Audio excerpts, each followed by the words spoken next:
تسربت صور نادرة من طفولة الملك عبد الله الثاني ملك الأردن مع والدته الأميرة منى الحسين في طفولته. ظهرت في الصور الأميرة منى الحسين وهي بتحمل طفلها، وكمان ظهر في بعض الصور الملك الراحل الحسين بن طلال في شبابه. تعالوا أقول لكم سبب ظهور الصور دي وهتشوفوا وسامة الملك عبد الله من صغره اللي ورثها عن والدته. تابعونا. يعتبر الملك عبد الله الثاني من الحسين الهاشمي المولود سنة 62 هو الابن الأكبر للأميرة منى الحسين، وهو ملك المملكة الأردنية الهاشمية من سنة 99. تولى الحكم خلفا لوالده الملك الحسين بن طلال بعد وفاته، نصب ملكا في نفس السنة يوم عيد الجلوس الملكي. تولى الملك الحسين ولاية العهد في مدتين مختلفتين، الأولى سنة 65 والثانية سنة 99. الملك عبد الله كان بيحظى باهتمام ورعاية كبيرة من الملك الحسين بن طلال، وكان دايما حريص على التقاط الصور ليه في كل مراحل عمره مع والدته الأميرة منى الحسين. بس الصور دي استمرت في القصر الملكي وما خرجتش للنور. اتسربت الصور بعد سنين طويلة، وظهرت الأميرة منى الحسين وهي بتحمل ابنها عبد الله بن الحسين في طفولته،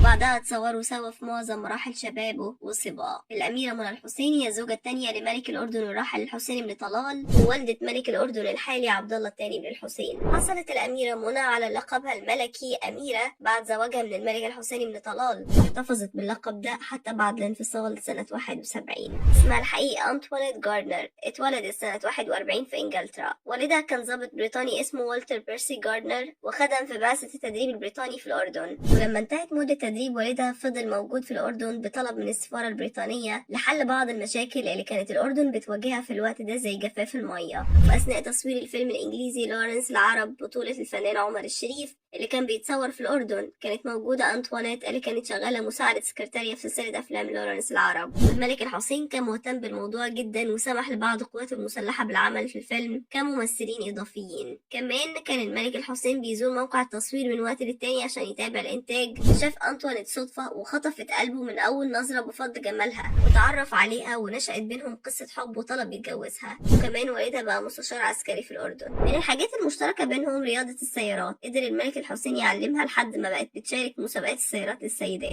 اتجوز الملك الحسين من أنطوانيت سنة 61، واحتفلوا بزفافهم بجولة في المملكة على سيارة فخمة تعتبر من المقتنيات اللي احتفظوا بيها ضمن مقتنيات متحف السيارات الملكي الأردني اللي بيضم أهم السيارات النادرة في رحلة العائلة الهاشمية. أنجبوا 4 أطفال، الأمير عبد الله وفيصل والتوأم عائشة وزين. وبالرغم من إنها استمرت بديانتها المسيحية، أطلق عليها لقب منى الحسين يوم ولادة ابنها البكر عبد الله. ومن الحاجات الغريبة اللي ما كانش ليها أي تفسير إن منى ما حصلتش على لقب الملكة باعتبارها زوجة الملك زي باقي زوجاته، وانفصل عنها سنة 71، يعني بعد زواج استمر 10 سنين، سمح لها بالاحتفاظ بلقبها الملكي الأميرة منى. وبعد وفاة الملك الحسين خرجت بعض التقارير الصحفية اللي اتكلمت لأول مرة عن سبب عدم منحها لقب ملكة، وإنها ما اعتنقتش الديانة الإسلامية بالرغم من محاولات الملك معها أكتر من مرة. أما لقب أميرة اللي فضلت محتفظة بيه بعد انفصالها عن الملك فده تكريما وتشريفا لأبنائها الأمراء. بعد تولي ابنها الملك عبد الله حكم الأردن، زاد نشاطها في مجال الرعاية الصحية، وحاليا هي رئيسة مجلس التمريض الأردني.